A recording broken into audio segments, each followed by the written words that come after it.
Nepal is high in the Himalayan mountains. It has amazing tall mountains. Mount Everest, the world's tallest mountain, is here. But Nepal is more than just mountains. Long ago, kingdoms rose and fell in its valleys. Powerful ruling families left their mark. Myths and legends are a big part of its culture. These stories tell of gods, goddesses, and brave deeds. For many years, kings ruled this land with many kinds of people. The Shah family was the last to rule as kings. They ruled for over 200 years. The country has seen big political changes. Changing from a king with all power took a long time, but the Nepali people were strong. This is Nepal's story of struggle and change. Nepal's known history starts with the Kirat people, an ancient civilization that laid the foundation for the rich cultural heritage of the region. People think they ruled from the 7th or 8th century BCE, a very long time ago. Their reign marked the beginning of a structured society in the hills and valleys of Nepal. The Kirats were the first tribes to live there, establishing settlements and communities that thrived in the region's diverse landscapes. Old Hindu holy books talk about their rule, highlighting their significance in early South Asian history. The famous story, the Mahabharata, tells of Kirat fighters, showcasing their valor and importance in ancient narratives. They made an important kingdom in the Kathmandu Valley, which became a center of culture and power. Around the 4th century CE, the Licchavis came, bringing with them new influences and ideas. They came from North India, migrating across the subcontinent to establish their rule in Nepal. The Licchavis took over from the Kirat rulers, ushering in a new era of governance and cultural development. They started a new family of rulers in Nepal, establishing a dynasty that would leave a lasting legacy. The Licchavis supported art and building, leading to a flourishing of architecture and sculpture. Buying and selling grew a lot when they ruled, boosting the economy and fostering trade connections. Hindu and Buddhist faiths were very important in Old Nepal, with both religions coexisting and influencing each other. During the Licchavi time, special Nepali art styles grew, blending indigenous and foreign elements into unique forms. What they did back then is still important today, as their contributions continue to shape Nepal's cultural and historical identity. After the Licchavis, the Malla family of rulers became important. They started ruling around the 12th century. The Malla time is seen as a golden age for Nepali culture. The Kathmandu Valley did very well when they ruled. The Malla kings split the Kathmandu Valley. It was divided into a few city kingdoms that ruled themselves. The most famous were Kathmandu, Patan, and Bhaktapur. Because these cities competed, they made more beautiful art. Temples with many roofs, called pagoda style, became special. The Durbar squares in Kathmandu, Patan, and Bhaktapur show this. The Mallas also helped writing and plays to grow. The Malla time left a lot of culture that still matters. It helps make the Kathmandu Valley special. In the western hills, the Gorkha kingdom got stronger. Its rulers were from the Shah Thakuri family group. Prithvi Narayan Shah became king of Gorkha in 1743. He started a big plan to bring all of Nepal together.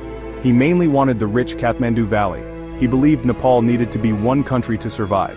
His efforts to unite the country were long and very hard. He used his army and also made smart deals with others. Taking over the Kathmandu Valley happened slowly. Prithvi Narayan Shah made Kathmandu the capital city of his new united kingdom. He started what became modern Nepal. People respect Prithvi Narayan Shah as the founder of modern Nepal. This joining together shaped the Nepal we know today, its land and its government. After Nepal was united, it faced new problems and challenges.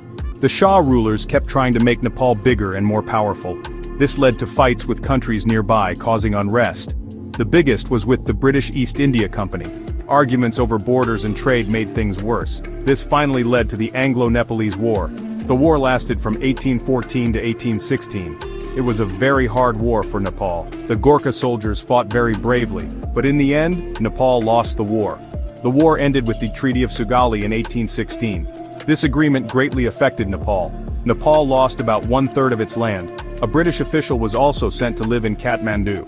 This was the start of British influence in Nepal. The Ranas' strong control started to get weaker by the middle of the 1900s. Their once unchallenged authority began to face significant opposition from various segments of society. The Nepali people were not happy. They were tired of the autocratic rule and the lack of political freedom. The discontent was palpable in the streets and in the hearts of the common people. They wanted changes in government and an end to one-family rule. The desire for democracy and representation grew stronger with each passing day. More people were slowly getting an education. This new wave of educated individuals began to question the status quo and demand more from their leaders.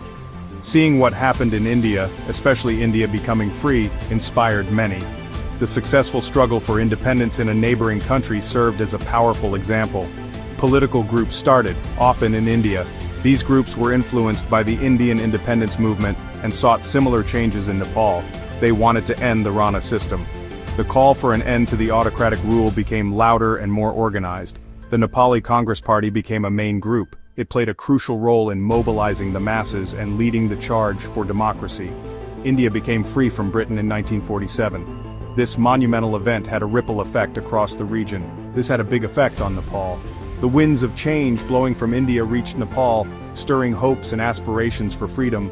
King Tribhuvan, the Shah king at the time, also did not like the Ranas. He saw the need for change and the growing unrest among his people. He secretly joined with those who wanted people to have power. His alliance with the pro-democracy forces was a significant turning point. In late 1950, King Tribhuvan went to India for safety. His departure was a bold move that signaled his support for the democratic movement. This started a big people's protest against the Ranas. The king's actions galvanized the people, leading to widespread protests and eventually the fall of the Rana regime. The years after 1951 had many big political problems. Nepal, a country with a rich history and diverse culture, faced numerous challenges as it tried to find its footing in the modern world. The political landscape was tumultuous, with various factions vying for power and influence. Tries to have a government chosen by the people did not last long. The initial attempts at democracy were short-lived, as internal conflicts and external pressures made it difficult to establish a stable government. The hopes of the people were often dashed as one regime replaced another. King Mahendra, Tribhuvan's son, ended the elected government in 1960. He believed that a strong, centralized authority was necessary to bring order to the country. His actions marked a significant shift in Nepal's political trajectory. He started a panchayat system with no political parties. This system was designed to consolidate power and eliminate political dissent. It was a move that would shape Nepal's political landscape for decades to come. This system gave most power to the king. The panchayat system centralized authority in the monarchy, reducing the influence of other political actors and institutions. It was a period marked by significant control and limited political freedom. It lasted for 30 years. For 3 decades, the panchayat system dominated Nepal's political scene, with the monarchy holding a tight grip on power. The people of Nepal experienced both stability and repression during this time. Big protests by people in 1990 made King Birendra bring back democracy with many parties. The people's demand for change was undeniable, and the king had to respond. This marked the beginning of a new era in Nepal's political history. But politics were still not stable. Despite the return to democracy, the political environment remained volatile. Frequent changes in government and ongoing conflicts made it difficult to achieve lasting stability. In 1996, the Communist Party of Nepal, Maoist, started a people's war. This insurgency aimed to overthrow the existing political system and establish a communist state. It was a conflict that would have profound implications for the country. This civil war lasted for 10 years, from 1996 to 2006. The decade-long conflict caused immense suffering and disruption, affecting every aspect of Nepali society. It was a period of great turmoil and uncertainty. A very sad event in 2001, when King Birendra and his family were killed, made things worse. The assassination of the king and his family plunged the nation into deeper crisis, exacerbating the existing conflicts and instability. King Gyanendra tried to take all power, but it did not work. His attempts to centralize authority and suppress dissent were met with strong resistance from the people and political groups. Huge public protests happened in 2006. The people's demand for change reached a boiling point, leading to widespread demonstrations and calls for a new political order. In 2008, Nepal was declared a federal democratic republic, a country run by the people with different states. This historic moment marked the end of the monarchy and the beginning of a new chapter in Nepal's journey towards democracy and self-governance.